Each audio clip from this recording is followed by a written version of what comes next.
'Cause I am yours and you are mine.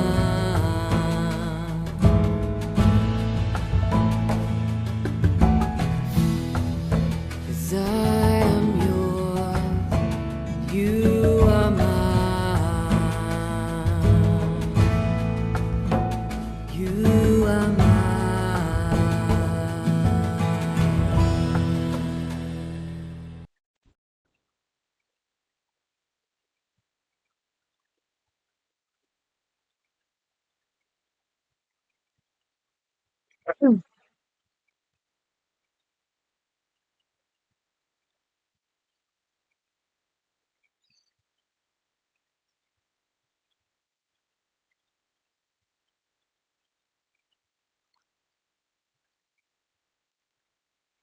ఆదికాండము 23వ అధ్యాయము 1వ వచనం నుండి.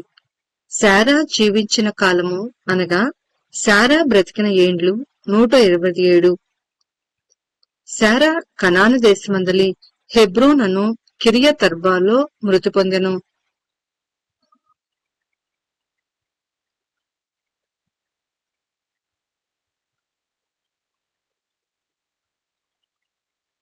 శారా కనాను దేశమందలి హెబ్రోనను కిరియతర్బాలో మృతి పొందెను. అప్పుడు అబ్రహాము శారా నిమిత్తము అంగలార్చుటకును ఆమెను గూర్చి ఏడ్చుటకును వచ్చెను.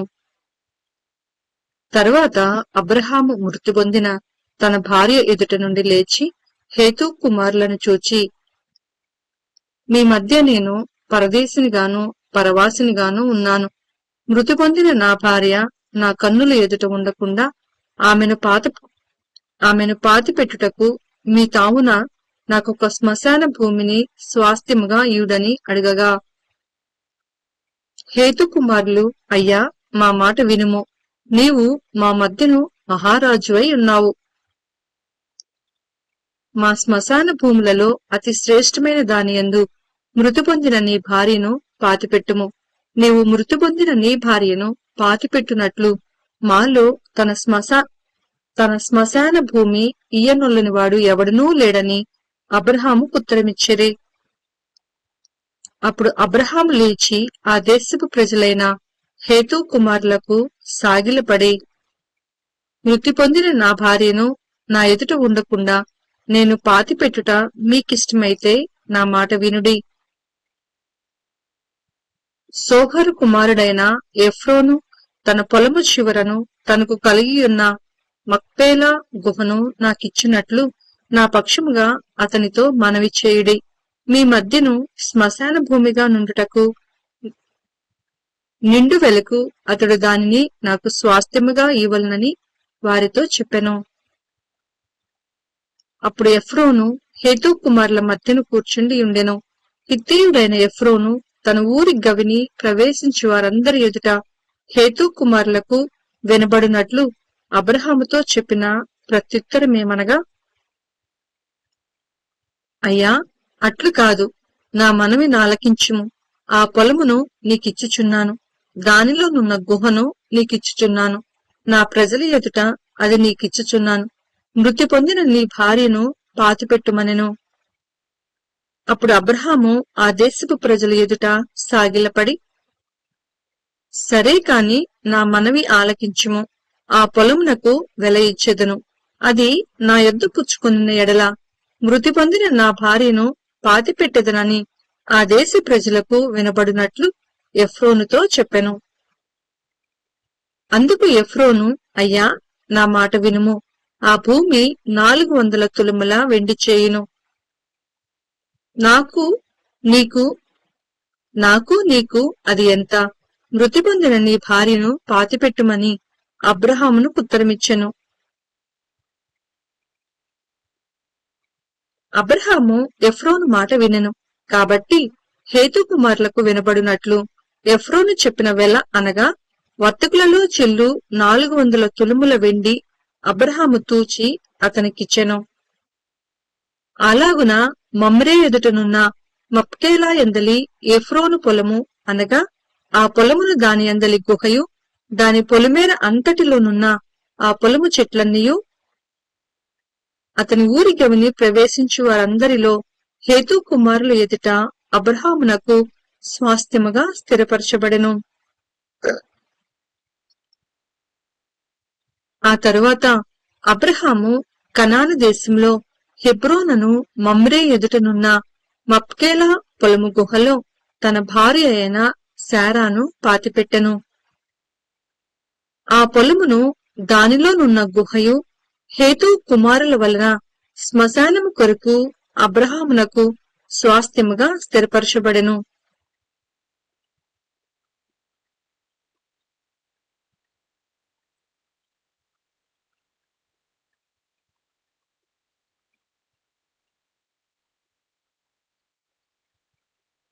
ఆదికాండము 24వ అధ్యాయము మొదటి వచనం నుండి. అబ్రహాము బహుకాలము గడిచిన వృద్ధుడై ఉండెను. అన్ని విషయములలోనూ యెహోవా అబ్రహామును ఆశీర్వదించెను. అప్పుడు అబ్రహాము తనకు కలిగిన సమస్తమును ఏలుచుండిన తన ఇంటి పెద్ద దాసునితో, నీ చెయ్యి నా తొడ క్రింద పెట్టుము. నేను ఎవరి మధ్య కాపురమున్నానో ఆ కనానీయుల కుమార్తెలలో ఒక దానిని నా కుమారునికి పెండ్లి చేయక, నా స్వదేశమందున్న నా బంధువుల యొద్దకు వెళ్లి ఇస్సాకను నా కుమారునికి భార్యను తెచ్చినట్లు ఆకాశం యొక్క దేవుడును భూమి యొక్క దేవుడునైన యెహోవా తోడని నీ చేత ప్రమాణము చేయించదనెను. ఆ దాసుడు ఈ దేశమునకు నా వెంట వచ్చుటకు ఒకవేళ ఆ స్త్రీ ఇష్టపడని ఎడల నీవు బయలుదేరి వచ్చిన ఆ దేశమునకు నేను నీ కుమార్ని తీసుకుని పోవలెనా అని అడుగగా, అబ్రహాము, అక్కడికి నా కుమార్ని తీసుకుని పోకూడదు సుమీ. నా తండ్రి ఇంట నుండి నేను పుట్టిన దేశము నుండి నన్ను తెచ్చి నాతో మాట్లాడిన నీ సంతానమునకు ఈ దేశము నిచ్చెదనని ప్రమాణం చేసి నాతో చెప్పిన పరలోకపు దేవుడగు యెహోవా తన దూతను నీకు ముందుగా పంపును. అక్కడి నుండి నీవు నా కుమారునికి భార్యను తీసుకుని వచ్చెదవు. అయితే నీ వెంట వచ్చుటకు ఆ స్త్రీ ఇష్టపడని ఎడల ఈ ప్రమాణము నుండి విడుదల పొందెదవు. కాని నీవు నా కుమారుణ్ణి అక్కడికి తీసుకుని పోకూడదని అతనితో చెప్పెను. ఆ దాసుడు తన యజమానుడగు అబ్రహాము తొడ క్రింద తన చెయ్యి పెట్టి ఈ సంగతి విషయమై ప్రమాణము చేసెను. అతడు తన యజమానుని ఒంటెలలో 10 ఒంటెలను తన యజమానుని ఆస్తిలో శ్రేష్టమైన నానా విధములగు వస్తువులను తీసుకొని పోయెను. అతడు లేచి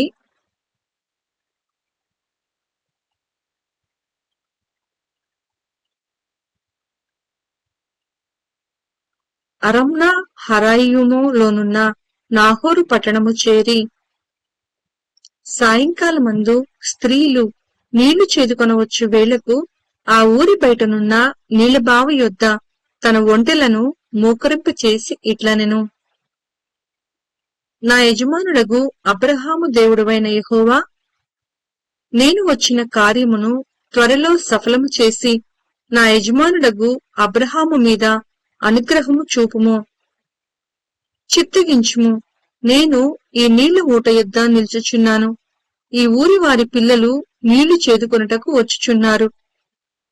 కాబట్టి నేను త్రాగునట్లు నీవు దయచేసి నీ కడవను ఉంచుమని నేను చెప్పగా, నీవు త్రాగుము, నీ ఒంటెలకును నీళ్లు పెట్టెదనని ఏ చిన్నది చెప్పునో ఆమెయే నీ సేవకుడైన ఇస్సాకు కొరకు నీవు నియమించినదై ఉండునుగాక.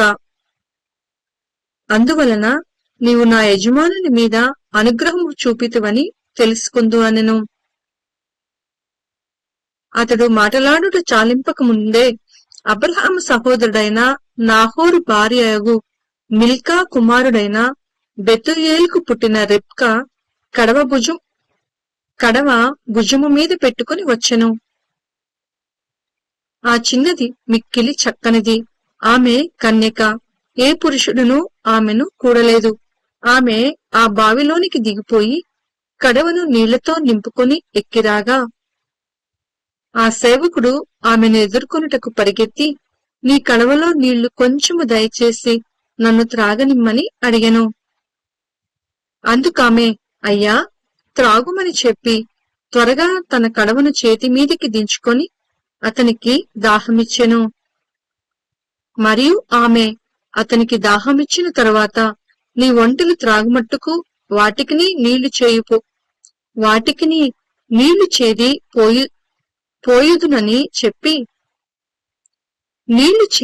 పోయుదునని చెప్పి త్వరగా గాడిలో తన కడవ కుమ్మరించి తిరిగి చేతుటకు ఆ బావికి పరిగెత్తుకుని పోయి అతని ఒంటెలన్నిటికీ నీళ్లు చేది పోసెను. ఆ మనుష్యుడు ఆమెను తేరిచూచి తన ప్రయాణమును యెహోవా సఫలము చేసినో లేదో తెలుసుకొనవలనని ఊరకుండెను. ఒంటెలు త్రాగుట అయిన తరువాత ఆ మనుష్యుడు అరతులము ఎత్తుగల బంగారపు ముక్కు కమ్మీని ఆమె చేతులకు 10 తులముల ఎత్తుగల 2 బంగారు కడీలను తీసి, నీవు ఎవరి కుమార్తెవు? దయచేసి నాతో చెప్పుము. నీ తండ్రి ఇంట మేము ఈ రాత్రి బస చేయుటకు స్థలమున్నదా అని అడిగెను. అందుకామె నేను నాహోరుకు మిల్కా కనిన కుమారుడగు బెతూయేలు కుమార్తెనెను. అందుకామె నేను నాహోరుకు మిల్కా కనిన కుమారుడగు బెతూయేలు కుమార్తెనెను. మరియు ఆమె మా యొద్ద చాలా గడ్డియు మేతయు రాత్రి బస చేయుటకు స్థలమును ఉన్నవనగా, ఆ మనుష్యుడు తన తల వంచి యెహోవాకు మ్రొక్కి, అబ్రహామును నా యజమానుని దేవుడైన యెహోవా, అబ్రహామును నా యజమానుని దేవుడైన యెహోవా స్తుతింపబడును కాక. ఆయన నా యజమానునికి తన కృపను తన సత్యమును చూపుట మానలేదు. నేను త్రోవలో నుండగానే యెహోవా నా యజమానుని బంధువుల ఇంటికి నన్ను నడిపించిననెను. అంతటా ఆ చిన్నది పరిగెత్తుకుని పోయి ఈ మాటలు తన తల్లి ఇంటి వారికి తెలిపెను. రిబ్కాకు లాబానన్నొక సహోదరుడుండెను. అప్పుడు లాబాను ఆ బావి దగ్గర వెలుపటనున్న ఆ మనుష్యుని యొద్దకు పరిగెత్తుకొని పోయెను. అతడు ఆ ముక్కు కమ్మీని తన సహోదరి చేతులనున్న ఆ కడియములను చూచి, ఆ మనుష్యుడు ఇలాగు నాతో మాటలాడెనని తన సహోదరి అయిన రిబ్కా చెప్పిన మాటలు విని ఆ మనుష్యుని యొద్దకు వచ్చెను. అతడు ఆ బావి యొద్ద ఒంటెల దగ్గర నిలిచియుండగా లాబాను, యెహోవా వలన ఆశీర్వదింపబడిన వాడా, లోపలికి రమ్ము. నీవు బయట నిలువనేలా ఇల్లును ఒంటెలకు స్థలమును నేను సిద్ధము చేయించితనెను. ఆ మనుష్యుడు ఇంటికి వచ్చినప్పుడు లాబాను ఒంటెల గంతలు విప్పి ఒంటెలకు గడ్డియు మేతయు కాళ్లు కడుకొనుటకు అతనితో కూడానున్న వారికి నీళ్లు ఇచ్చి అతనికి భోజనము పెట్టించెను. కాని అతడు నేను వచ్చిన పని చెప్పక మునుపు భోజనము చేయననగా లాబాను చెప్పుమనెను. అంతటా అతడిట్లనెను, నేను అబ్రహాము దాసుడను. యెహోవా నా యజమానుని బహుగా ఆశీర్వదించెను కనుక అతడు గొప్పవాడాయెను. అతనికి గొర్రెలను గొడ్లను వెండి బంగారములను దాసదాసీ జనమును ఒంటెలను గాడిదలను దయచేసెను. నా యజమానుని భార్య అయిన శారా వృద్ధాప్యంలో నా యజమానునికి కుమారుని కనెను. నా యజమానుడు తనకు కలిగినది యావత్తును అతనికిచ్చియున్నాడు.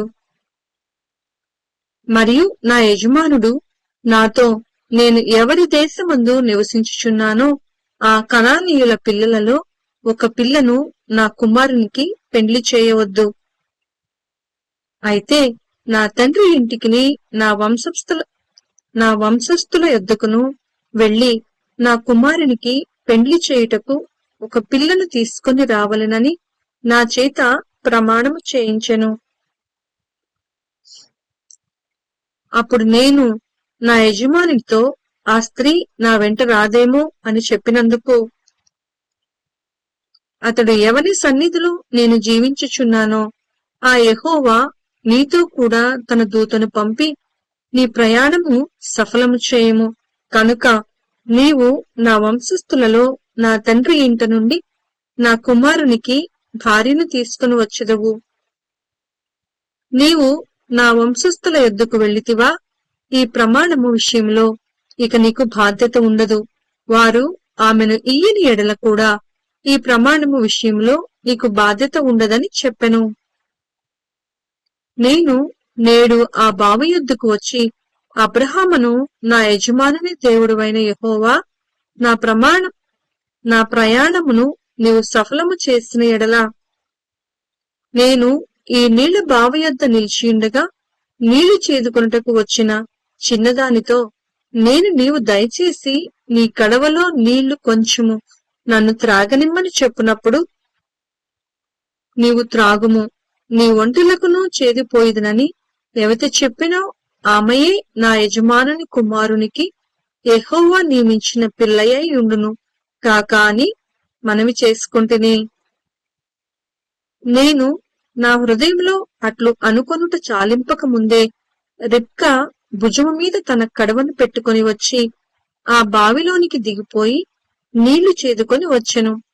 అప్పుడు నాకు దాహమిమ్మని నేనామెను అడగగా ఆమె త్వరగా తన కడవను దించి త్రాగుము, నీ ఒంటులకును నీళ్లు పెట్టెదనని చెప్పెను. కనుక నేను త్రాగితిని, ఆమె ఒంటులకును నీళ్లు పెట్టెను. అప్పుడు నేను నీవు ఎవరి కుమార్తెవని అడిగినందుకు ఆమె మిల్కా నాహోరునకు కనిన కుమారుడను, మిల్కా నాహోరునకు కనిన కుమారుడగు బెతూయేలు కుమార్తెనని చెప్పినప్పుడు నేనామె ముక్కును కమ్మియును ఆమె చేతులకు నేనామె ముక్కుకు కమ్మియును ఆమె చేతులకు కడియములను పెట్టి నా తల వంచి యెహోవాకు మ్రొక్కి అబ్రహామును, నా యజమానుని దేవుడవైన యెహోవాను స్తోత్రము చేసితిని. ఏలయనగా ఆయన నా యజమానుని యొక్క సహోదరుని కుమార్తెను అతని కుమారునికి తీసుకున్నట్లు సరి అయిన మార్గమందు నన్ను నడిపించెను. కాబట్టి నా యజమానుని ఎడల మీరు దయను నమ్మకమును కనపరచుని ఎడల అది అయినను నాకు తెలియచెప్పుడి, లేని ఎడల అది అయినను తెలియచెప్పుడి. అప్పుడు నేనెటు పోవలెనో అటు పోయేదనగా లాబానును బెతూయేలును ఇది యెహోవా వలన కలిగిన కార్యము, మేమైతే అవునని కాని కాదని కాని చెప్పజాలము. ఇదిగో రిబ్కా నీ ఎదుటనున్నది, ఆమెను తీసుకుని పొమ్ము. యెహోవా సెలవిచ్చిన ప్రకారము ఈమె నీ యజమానుని కుమారునికి భార్య అగునుగాక అని ఉత్తరమిచ్చిరి. అబ్రహాము సేవకుడు వారి మాటలు విని యెహోవాకు సాష్టాంగ నమస్కారము చేసెను. తరువాత ఆ సేవకుడు వెండి నగలను బంగారు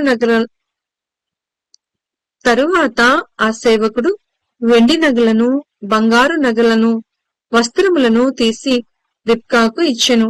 మరియు అతడు ఆమె సహోదరునికి తల్లికిని విలువగల వస్తువులు ఇచ్చెను. అతడును అతనితో కూడానున్న మనుషులను అన్నపానములు పుచ్చుకొని అక్కడ ఆ రాత్రి అంతయో నుండిరి. ఉదయమున వారు లేచినప్పుడు అతడు నా యజమానుని యొద్దకు నన్ను పంపించుటని చెప్పగా ఆమె సహోదరుడును ఆమె తల్లియు ఈ చిన్నదాని 10 దినములైనను మా యొద్ద ఉండనిమ్ము, ఆ తరువాత ఆమె వెళ్ళవచ్చుననిరి. అప్పుడతడు యెహోవా నా ప్రయాణమును సఫలము చేసెను కనుక నాకు తడువు కానీయక నన్ను పంపించుడి, నా యజమానుని యొద్దకు వెళ్ళెదనని చెప్పినప్పుడు వారు ఆ చిన్నదానిని పిలిచి ఆమె ఏమనునో తెలుసుకుందామని చెప్పుకొని రిబ్కాను పిలిచి ఈ మనుషునితో కూడా వెళ్ళదవా, అని ఆమెను అడిగినప్పుడు వెళ్ళెదనెను. కాబట్టి వారు తమ సహోదరి అయిన రిబ్కాను, ఆమె దాదీని, అబ్రహాము సేవకుని, అతనితో వచ్చిన మనుషులను సాగనంపినప్పుడు వారు రిబ్కాతో, మా సహోదరి, నీవు వేలకు తల్లి అగుదువుగాక, నీ సంతతి వారు తమ పగవారి గవిని స్వాధీనపరుచుకొందురుగాక అని ఆమెను దీవింపగా, రిబ్కాయు ఆమె పనికత్తెలను లేచి ఒంటెలు నెక్కి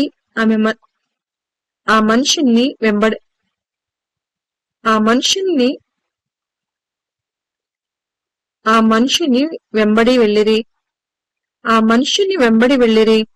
అట్లు ఆ సేవకుడు రిబ్కాను తోడుకొని పోయెను. ఇస్సాకు బెయేర్ లహోయి రోయి మార్గమున వచ్చి దక్షిణ దేశమందు కాపురముండెను. సాయంకాలమున ఇస్సాకు పొలములో ధ్యానింప బయలువెళ్లి కన్నులెత్తి చూచినప్పుడు ఒంటెలు వచ్చుచుండెను. రిబ్కా కన్నులెత్తి ఇస్సాకును చూచి ఒంటె మీద నుండి దిగి, మనలను ఎదుర్కొనుటకు పొలములో నడుచుచున్న ఆ మనుషుడెవరని దాసునడగగా, అతడు, ఇతడు నా యజమానుడని చెప్పెను. కనుక ఆమె ముసుగు వేసుకొనెను. అప్పుడు ఆ దాసుడు తాను చేసిన కార్యములన్నీ ఇస్సాకుతో వివరించి చెప్పెను. ఇస్సాకు తల్లి